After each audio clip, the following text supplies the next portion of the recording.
Hi, we're here at the Capitol in Madison, Wisconsin to visit a store I have heard so much about, Fromagination. Inside is Sarah Hill from the Milk Marketing Board to give us some tips on pairing wine and cheese. Let's go see what she has to say.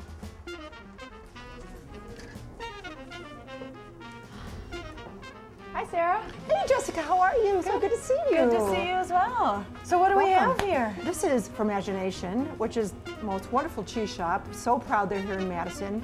And the wonderful thing these guys do is they really want to be the go-to place for Wisconsin artisan specialty cheeses. They usually have over 60 artisan cheeses, many of them award winners in these two areas at all times. So it's great. People come from around the country to come here and really see what's happening in the Wisconsin artisan cheese movement. So are these all Wisconsin cheeses? Actually, yes. This whole case here and this whole area here are all Wisconsin cheeses. They also have a couple different cases of other cheeses from around the world. And then they do this beautiful job of displaying at room temperature like they do in Europe, and they cut everything to order. So you know you're getting the freshest cheese, and you have to try everything before you buy, and that's really crucial because people are interested but they want to learn. And so that happens here at the store. They really are good about that. Do I get to learn today? Do I get to try the Absolutely. cheeses? Sampling is big at Fromagination, but let's go back and try some. Great, let's go.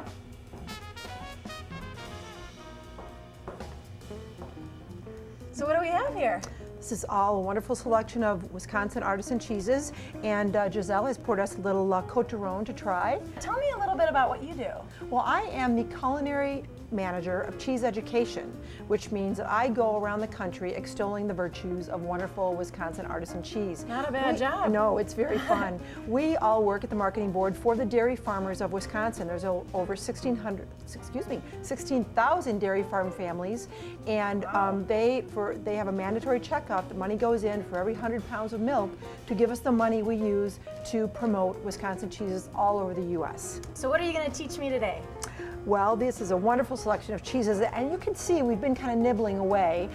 Giselle was helping me, and actually we came up with what we thought is the best pairing with these cheeses here today. They're all amazing, but some are too mild. The blues are incredible, but they're a little too strong, a little too overpowering. You want that balance usually, unless they're opposites.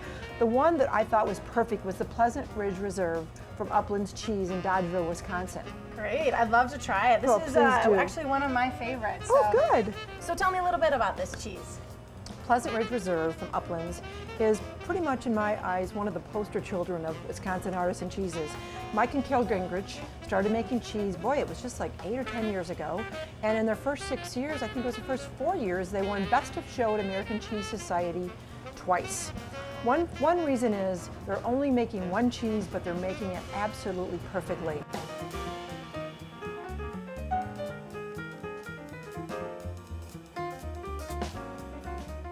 So Sarah, you picked a great wine. This Côte d'Aron is known for being very fruity and has very little oak on it. And so that fruity nature of the wine really cuts through this unctuous and brings out even more aromas and flavors. Almost there's a violet flavor or a floral flavor that wasn't there before on this more of a rustic, grassy cheese. It's great how they've come together. So the two together kind of created a whole new flavor dimension. Maybe that's that number 3 you were talking about. I know, we defied my math teacher and created 1 + 1 = 3.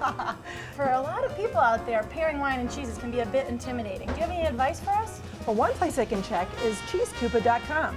The Wisconsin Milk Marketing Board just came out with cheesecupid.com, and it's a great website to go check out just general pairings of cheeses, wines, beers, and spirits.